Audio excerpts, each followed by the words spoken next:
All right, my name is Ryan Price, and I am one of the chairs of the student board at the Bennion Center and a volunteer, and this is my story. All right, tell us how you got involved in the Bennion Center. I don't know, kind of the classic way that a lot of people do. I heard that there was a leadership position open, and I came in and applied, and I got the position, and so I ended up directing the Children's Mentoring Program, which is just a program that works with the Children's Center. So what has been some of your most memorable experiences at the Bennion Center? Some of my most memorable experiences have come from my volunteer work at the Children's Center, I think. It's a therapeutic preschool for kids with social and behavioral problems, and a lot of these kids have had really rough childhoods. Some of them, have been physically abused, sexually abused. They're not all that way, but I mean, they've had rough childhoods regardless. And I was playing with one of the little girls outside, and she came up to me and she says, "Hey Ryan, you be the daddy tiger and I'll be the daughter tiger." And I said, "Okay."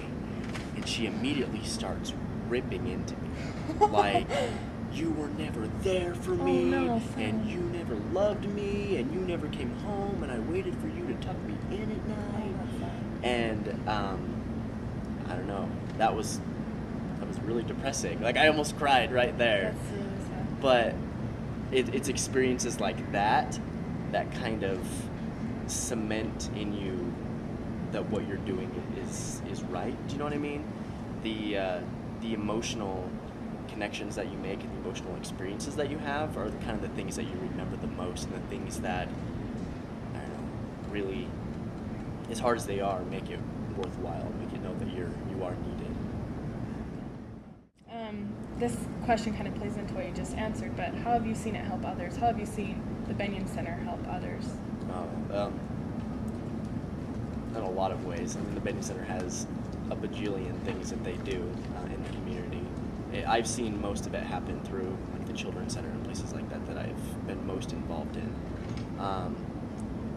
Like, for example, there was one time that the Children's Center was out of food, and some of the kids that eat there are kind of on a poverty level, and that's really the only food that they eat all day is what they get at the Children's Center. And so the Bennion Center sponsored an emergency food drive and filled up their pantry one winter. And that's a real physical example of how it's helping the community, but it's helping the community in a lot of ways that's harder to measure, but it's still just as valuable. So. How has it influenced your life, your experience at the Bennion Center?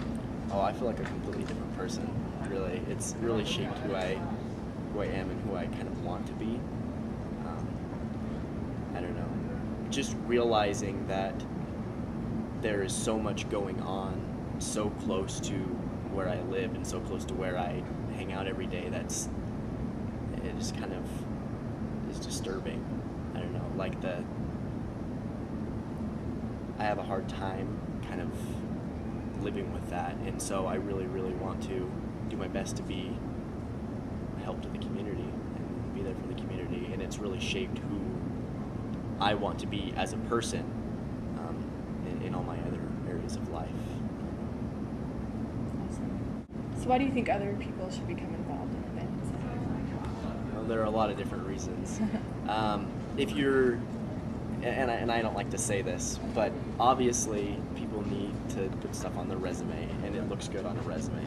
But outside of that, if you're looking to get connected with the community and really form that emotional attachment with the people, then it's a really good experience for you. It's something that you'll never forget, and whether you walk away happy or depressed, it's something that really will affect your life.